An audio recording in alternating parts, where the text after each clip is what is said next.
नेहाभिक्रम नाक्षो शक्ति प्रत्यवयो न विद्यते स्वल्पम् अभ्यस्य धर्मस्य त्रायदे महतो भयात्.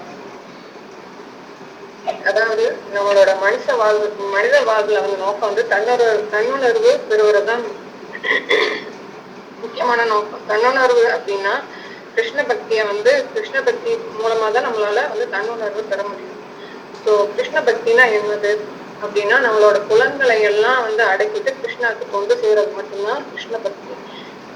புலன்கள் எல்லாம் அடக்கிறதுனா நம்ம இப்ப 4 ரெகுலேட்டிவ் பிரின்சிபல்ஸ் எல்லாம் ஃபாலோ பண்றோம்ல, அதெல்லாம் வந்து புலன்களை அடக்கிறதுக்கு ஒரு ரூல்ஸ் தான். இந்த மாதிரி கொண்டு செய்யறது வந்து நம்ம வந்து தெய்வீக குணமாயிரும். இதுல வந்து இனிஷியல் ஸ்டேஜ்ல வந்து எந்த இதுவும் இருக்காது. ஆனா வந்துட்டு இருக்காது பௌதிக உலகத்துல, அதாவது பௌதிக உலகத்துல நம்ம செய்யற நார்மலா செய்யற செயல வந்து ஏதாவது வந்து நம்ம படிக்கிறோம், ஏதாவது ஒரு வேலை செய்யணும் அப்படின்னா அது கம்ப்ளீட் ஆனாதான் வந்து அது வந்து சக்சஸ் ஆன ஒரு இது. ஆனா வந்து நம்ம வந்து கிருஷ்ண உணர்வுல ஏதாவது ஒரு ஸ்டெப் எடுத்து வச்சா கூட வந்து அது வந்து நம்மளோட ஆன்மீக வாழ்க்கையில வந்து அடுத்தடுத்த ஸ்டெப்புக்கு நம்ம வந்து கொண்டு போயிடும். எக்ஸாம்பிள் என்ன சொன்னோம்னா, பௌதிக வாழ்க்கையில வந்துட்டு நம்ம இப்போ சப்போஸ் வந்து ஒருத்தர் ஒரு வீடு கட்டிட்டு இருக்காரு, வீடு கட்டிட்டு இருக்கும் போதே இறந்துட்டாருன்னு வச்சுக்கோங்க. திரும்பி அடுத்த பிறவி எடுத்துட்டு வந்து திரும்பி வந்து அந்த வீடு நான் தான் கட்டினேன், அது என்னோட வீடு அப்படின்னு சொல்லிட்டு நம்ம வந்து இது பண்ண முடியாது. ஆனா கிருஷ்ண உணர்வுல வந்துட்டு நம்ம ஒரு செங்கலை எடுத்து வச்சிருந்தா கூட வந்துட்டு அடுத்த பிறவி நம்ம எடுத்து வந்தாலும் 2வது செங்கலை எடுத்து வச்சு நம்மளோட ஆன்மீக பயணத்தை தொடங்கலாம். இதுதான் வந்து பேசிக் இந்த ஸ்லோகத்துக்குரிய கான்செப்ட். இதை வந்து நம்ம பிரபுபாதர் வந்து பாகவதத்துல 1.5.7 வந்து ஒரு ஸ்லோகம் வந்து ரெஃபர் பண்ணியிருக்காரு. யத்வா சவ தர்மம் சரணாபுஜம் ஹரே பஜன் அவக்தோ ததோபதம் ததோ யதி யத்ர கவா பபத்ரம் அபுத் அமக்ஷய கிம் கோ பர்தா அவக்தே பஜதாம் சவ தர்மக. அதாவது ஒவ்வொரு மனுஷங்களுக்கும் அவங்களுக்கு வந்து ஒரு ரெஸ்பான்சிபிலிட்டி இருக்கும். என்ன சொல்றது, அவங்க family members, parents, society, nation, தேவர்கள் எல்லாருக்கிட்டையுமே ஒரு ரெஸ்பான்சிபிலிட்டி இருக்கும். அந்த ரெஸ்பான்சிபிலிட்டியில எல்லாம் விட்டுட்டு வந்துட்டு நம்ம வந்து கிருஷ்ணனோட சேவையை நோக்கி நம்ம செய்ய ஆரம்பிக்கணும். அப்படி செய்ய ஆரம்பிக்கும் போதுதான் நம்ம முழு மனசோட வந்துட்டு கிருஷ்ணரை நோக்கி ஒவ்வொரு சர்வீஸா பண்ணிட்டு இருக்கோம். சப்போஸ் அந்த மாதிரி சர்வீஸ் பண்ணிட்டு இருக்கும் போது ஏதாவது சின்ன தடங்களோ, நம்மள மனசுல வந்து ஏதாவது எழுச்சி வந்து ஏதாவது ஆசை வந்து ஏதாவது தடங்கள் ஆக்கி நம்ம கீழே விழுந்துட்டாலும் நம்மளோட அடுத்த பிறவியில இருந்து அந்த இது நமக்கு மறந்து போகாது. கிருஷ்ணரோட தாமரை திருவடி வந்து மறந்து போகாம திரும்பியும் வந்துட்டு அந்த சர்வீஸை வந்து நம்ம ஸ்டார்ட் பண்ண ஆகும். இது வந்து பிரபுபாதர் வந்து பாகவத்துல மூணு பக்தர்களோட ஸ்டோரிய வந்து சொல்றாங்க. ஃபர்ஸ்ட் இது வந்து ஜடபரதரோட இது. ஃபர்ஸ்ட் பரத மகாராஜா வந்து எல்லாத்தையும் விட்டுட்டு வந்து காட்டுல தவம் பண்றாங்க. அப்ப வந்து ஒரு குட்டி மானை பார்த்துட்டு அதை வந்து அவர் கேர் பண்ண ஆரம்பிக்கிறாரு.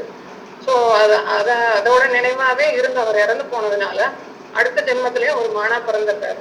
ஆனா வந்துட்டு அவருக்கு அந்த இது கிருஷ்ணாவோட தாமரை பிறவடி வந்து மறக்கல. ஸோ சீக்கிரமாவே அந்த இதை முடிச்சுட்டு திரும்பி ஜடபரதரா பிறந்து ஜடபரதருக்கும் வந்துட்டு அவர் வந்துட்டு எந்த இதோடையும் அட்டாச்மெண்ட் வச்சுக்காம அந்த வாழ்க்கையில வந்து பக்தி தொண்டு பண்ணி அவரோட இதை வந்து முடிச்சுட்டு பகவான் கிட்ட போயிடுறாரு. 2வது இது வந்துட்டு சித்திரகேது மகாராஜாவோட ஸ்டோரி. சித்திரகேது மகாராஜா வந்துட்டு அவருக்கு முதல்ல குழந்தை இருக்காது.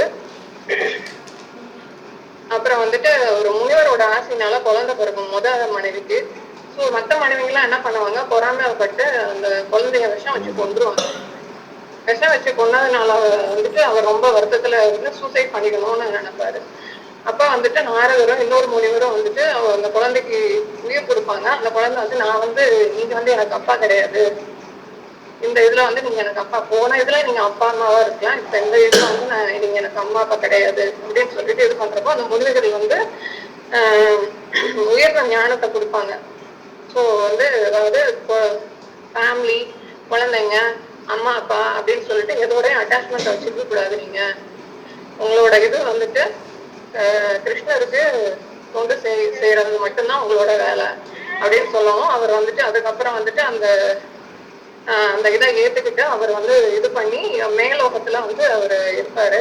மேலோகத்துல அவர் வந்து வானத்துல சஞ்சரிச்சுட்டு இருக்கும்போது சிவபெருமானும் பார்வதி தேவியும் கூட இருக்கிறத பார்த்துட்டு அவர் பிரிச்சிருவாரு. பார்வதி தேவி அதை தப்பா புரிஞ்சுட்டு அவங்களுக்கு சாபம் கொடுத்துருவாங்க. இருந்தாலும் அது வந்து பரவாயில்ல அப்படின்னு ஏத்துப்பாரு. செகண்ட் இதுல வந்து அவர் ருத்ராசுரனா பிறப்பாரு.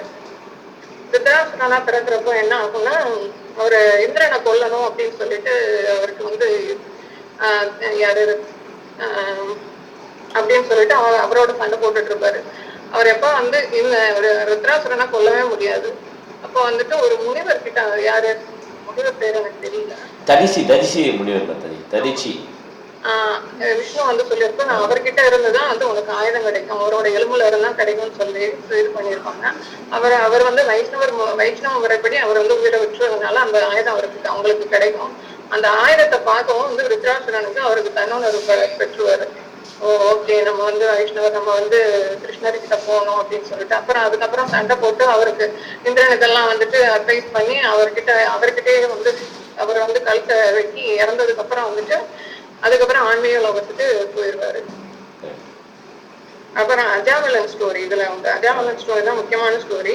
அஜாமலன் வந்து சின்ன வயசுல வந்து நல்லா வந்து பக்தி தொண்டு பண்ணியிருப்பாரு. ஒரு ஸ்டேஜ்ல வந்து ரொம்ப இழிவடைந்த நிலையில கீழே விழுந்துருவாரு. விபச்சாரிக்கிட்ட எல்லாம் போய் அவங்களோட ஃபேமிலி ரன் பண்ணி நிறைய குழந்தைங்களை பத்திட்டு இது பண்ணிடுவாரு. அவரோட கடைசி பையனுக்கு நாராயணான்னு பேர் வச்சிருப்பாரு. யமதூரர்கள் வர்றப்ப என்ன ஆகும், இவர் நாராயணா அப்படின்னு சொல்லி கூப்பிட்டதுல வந்துட்டு விஷ்ணு தூதர்கள் வந்துருவாங்க. விஷ்ணு தூதர்கள் வந்து யமதூதர்கள் அட்வைஸ் பண்ணி, இல்ல இவர் வந்து இவரு புண்ணியம் பண்ணியிருக்காரு, நாராயணான்னு கூப்பிட்டதுனால வந்துட்டு அவங்களை நீங்க வந்து கூட்டிட்டு போக முடியாது அப்படின்னு சொல்லவும் வந்துட்டு அவங்க அப்புறம் போயிடுவாங்க. இவர் வந்துட்டு அப்புறம் அதுக்கப்புறம் வந்துட்டு நிலைமையை புரிஞ்சுக்கிட்டு நம்ம வந்து ரொம்ப கீழ்த்தரமா நடந்துக்கிட்டோம் அப்படின்ட்டு அதுக்கப்புறம் அவர் ஹரித்வார் போயிட்டு அங்க வந்து கொஞ்ச நாள் பக்தி தொண்டு பண்ணிட்டு அதுக்கப்புறம் வந்துட்டு தன்னோட வாழ்வை முடிச்சுக்கிட்டு கிருஷ்ணர்கிட்ட போயிடுவாரு. ஸோ இதுல என்னன்னா, நம்ம எந்த ஸ்டேஜ்ல கிருஷ்ண உணர்வு பிராக்டிஸ் பண்றப்போ எந்த ஸ்டேஜ்ல சப்போஸ் கம்ப்ளீட் பண்ணிட்டோம்னா ரொம்ப நல்லது. பண்ண முடியல, ஏதாவது ஒரு ஸ்டேஜ்ல விழுந்துட்டோம் அப்படின்னாலும் அடுத்த பிறவியில வந்துட்டு கண்டிப்பா நம்மளால கண்டினியூ பண்ண முடியும். அதுதான் இது. பௌதிக வாழ்க்கையில வந்துட்டு நீங்க எவ்வளவுதான் அச்சீவ் பண்ணியிருந்தாலும் கிருஷ்ண பக்தின்னு சொல்லிட்டு அதுக்குள்ள வரல அப்படின்னா என்ன சொல்றது, நீங்க எவ்வளவுதான் சக்சஸ் ஆயிருந்தாலும் வந்துட்டு அதனால ஒரு பிரோஜனமும் கிடையாது. அதுதான் இந்த ஸ்லோகத்தோட main concept. Very nice, Mataji. Very nice. Thank you, Mataji. Very good. Very good. So, very nice.